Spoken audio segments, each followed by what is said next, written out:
அன்புள்ள நண்பர்களே, ஒரு மனிதர் தீராத நோயினால் அவர் கஷ்டப்படுகின்ற பொழுது நோயினால் வாழ்க்கையில் அவர் விரக்தி அடைந்து விடுகிறார்.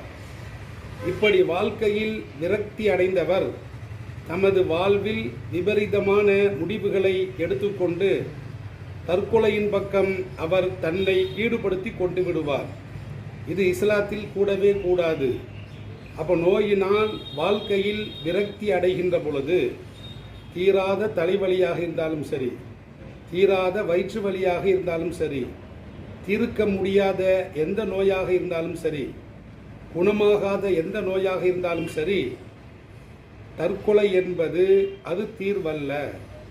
அப்போ வாழ்க்கையில் விபரீதமான முடிவு என்பது தீர்வல்ல.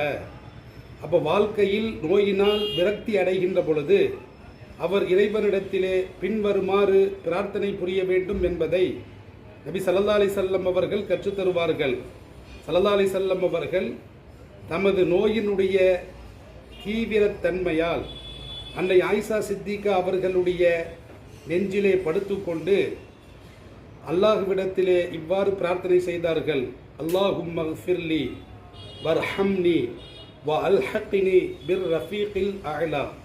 இறைவா, எனது பாவத்தை மன்னிப்பாயாக, எனக்கு கருணை காட்டுவாயாக, உன்னதமான உயர்வான எனது தோழனோடு என்னை நீ சேர்த்து வைப்பாயாக என்று ஸல்லல்லாஹு அலைஹி வஸல்லம் அவர்கள் பிரார்த்தனை செய்தார்கள். நாமும் இப்படி பிரார்த்தனை செய்ய வேண்டும். அப்போ உன்னதமான தோழன் என்று சொன்னால் சொர்க்கம். அப்போ சொர்க்கத்தின் அளவில் என்னை சேர்த்து வைப்பாயாக.